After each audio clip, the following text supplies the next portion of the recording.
Magandang tanghali mga kabay. So ito yung pangalawa ko na repair estimate mga kabay. 39474 liter B. Ang model nito mga kabay, ganun pa rin. Still 670 heat gun ng Stanley. Ayan. So ayan mga kabay, sasaksak po natin. So wala po siyang power mga kabay. Ayan. Hindi po siya gumagana. Tsaka tingnan nyo po. So ibig sabihin yan mga kabay, baka putol ito dahil nilagyan na nila ng tape. Ayan. Baka wiring lang din ito mga kabay. So tara mga kabay, samahan nyo ako, bubuksan natin. So ayan mga kabay, nakalas ko na po yung screw. So bubuksan na po natin. Ayan, may natira pang masking tape. Ayaw mabuksan dahil dito. Ito pala. Ayan.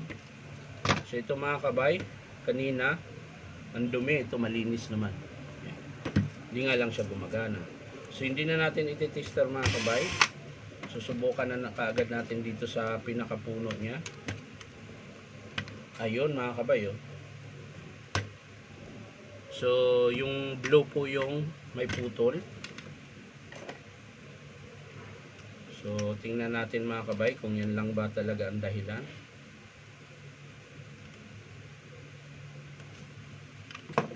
So ayan, hanggang saan yung putol niya. So dito po yung putol mga kabay. Ayan, so puputulin na natin dito. So may nabaluktot. Ayan. Tapos panibagong tawag nito.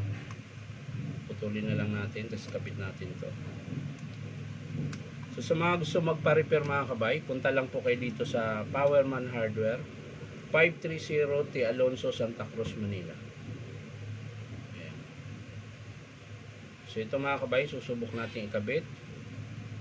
Tingnan natin kung gumagana. Ayan. Ihigpitan lang po natin.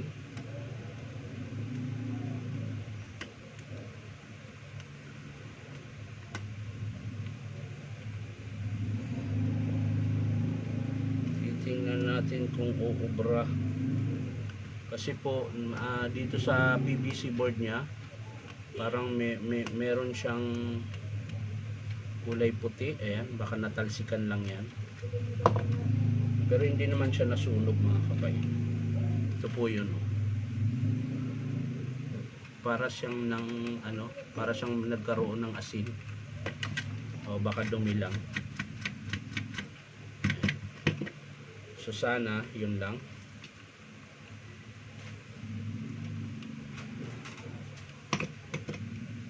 Ayan, ayos lang natin yung wiring niya mga kabay. So ayan mga kabay, naayos na po natin yung wiring niya. So lalagay natin yung cord clamp para po hindi siya mahatak.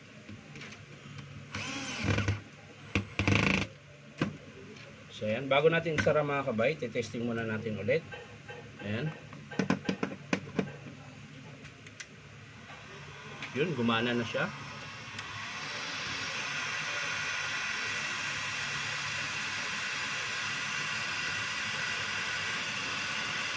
Yun.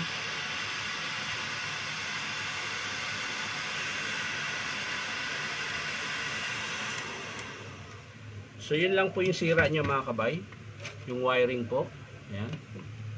So isasara na po natin. Ayan. Mas maganda ito dahil wiring lang ang sira. So pag mga ganito mga kabay, labor lang po ito. Yung labor niya po 200. So yan lang po yung babayaran ng customer. Pero yung kanina, yung nauna, medyo mataas-taas yun. Baka ang estimate nun mga kabay mga nasa 900 o lalagpas pa. So pag mga ganong estimate mga kabay, para ka nang bumiling bago. Kasi 1.5 lang po yung bago nito.